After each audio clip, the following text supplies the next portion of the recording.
kidding me?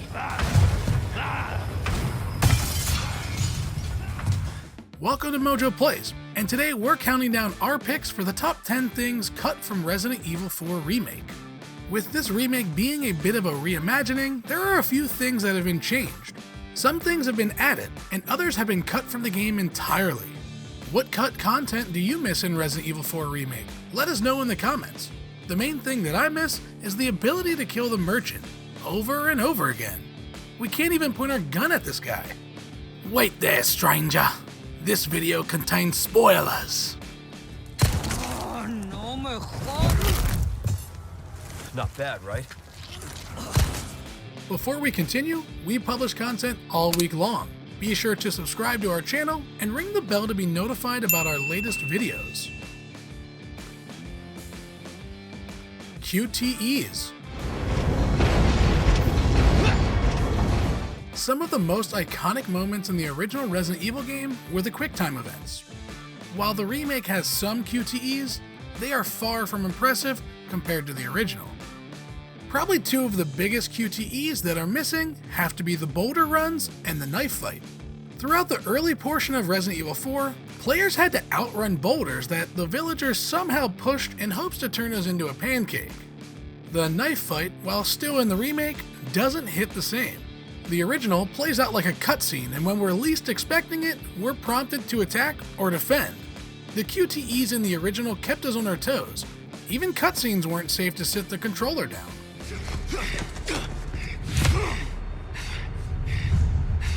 Not good. Jammed clock tower.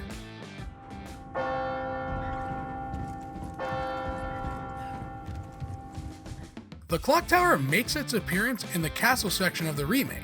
However, it looks a bit different. In the remake, it's a pretty straightforward section.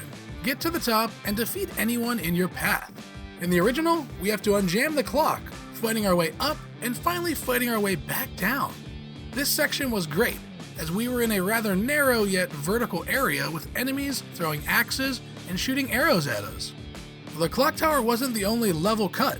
We also lost the cultist Gatling gun that had us dodging bullets left and right. Another area that is missing is the lava room. We sort of missed the fire-breathing dragon statues.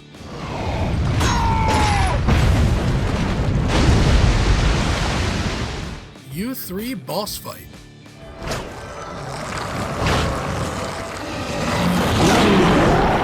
I genuinely love the U3 boss fight, and it's sadly missing from the remake. For starters, U3 has a creepy design. A human-like face attached to the body of an insect with a giant pincher bug that will cut you in half if not careful. The suspense of making your way through the suspended maze while dodging and popping shots at this freak of nature can get rather stressful, as we're in tight narrow paths being forced to face this creature. It's a shame that we don't get to see this highly detailed U3 in the remake.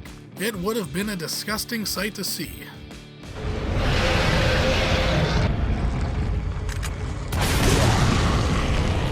Assignment Ada and Separate Ways.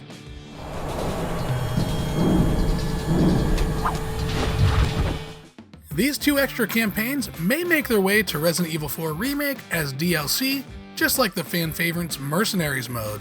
Separate Ways gives us a little more insight into what Ada was doing during Leon's adventure. Everything from her ringing the bingo bell to stopping the iconic knife fight between Leon and Krauser. Assignment Ada may not be canon, but it's still a fun little side story. It has Ada going after multiple Plaga samples for Wesker. These extra modes were a fun way to mess around with other weapons and use new abilities that Ada has. Hopefully, we'll see these in future DLCs, and hopefully just like the remake, they're reimagined and expanded upon.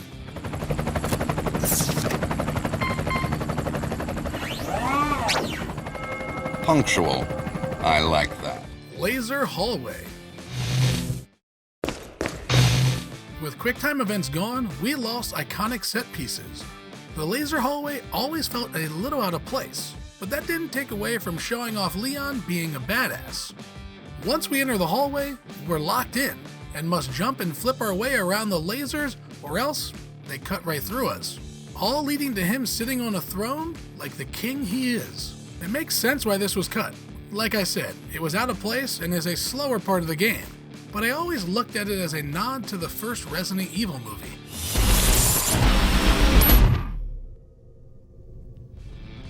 Dynamic difficulty. The original Resident Evil 4 had your typical difficulty settings: normal, professional, and easy, which was only available outside of North America. If you were playing on normal difficulty, it was more of a sliding scale that shifted depending on how you played.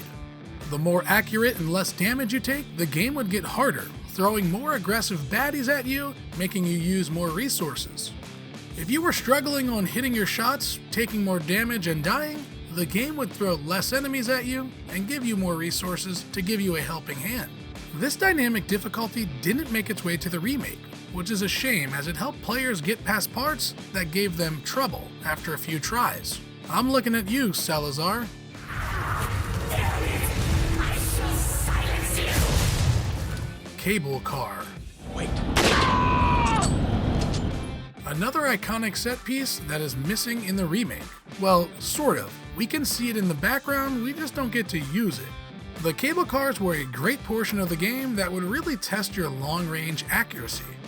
As we go down on the cable cars, enemies are on their way up. If we're a top shot, you can knock them off before they're able to throw axes your way. The bulldozer. Leave it to me, Leon. How does Ashley know how to drive construction equipment? In the remake, she uses a wrecking ball. In the original, she somehow knows how to use an industrial bulldozer. During this section, Ashley drives the bulldozer and tears down any obstacles in her path, all while we're in the back, picking off infected before they reach her. While on the subject of cut content involving vehicles, the giant mobile drill is missing. We had to take the driver out before the drill hit Ashley, as she was locked behind a door and couldn't escape. What's with these guys trying to run Ashley over? Another part that didn't make it into the remake was the truck tumbling down the hill right before we get to the castle.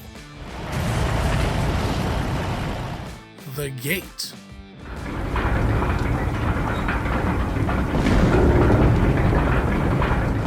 What if we could somehow skip the Bella sisters? In the original Resident Evil, right after we defend the house with Luis, we're greeted with a gate and an option, left or right. If we go left, we'll encounter the chainsaw-wielding Bella sisters. If we go right, we'll encounter another El Gigante that will chase us down a narrow path. If you're feeling up for an extra challenge, you could do both if you take the left path first and backtrack, giving you more treasure but using more of your ammo. This decision didn't make its way to the remake. We don't fight another El Gigante until the new fight at the castle. We do, however, still get to face off with the Bella sisters. Great. Cut dialogue. See, heard chatter about moving, señorita. The biggest thing that's cut from Resident Evil 4 Remake has to do with the dialogue. Just like the 2021 Quest exclusive, some dialogue was cut. Luckily, we have some funny, campy lines like, Where's everyone going? Bingo? but some are missing. These lines are more flirty and sexual in nature and might not fly like they did back in 2005. Lines like Luis commenting on Ashley's ballistics, I see that the president's equipped his daughter with ballistics, too. Leon saying Ashley would be fine if she landed on her butt, I knew you'd be fine if you landed on your butt. and of course, Ashley asking Leon to work on some overtime.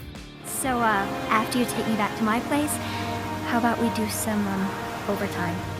Yeah, we can see that not flying these days. No thanks, bro.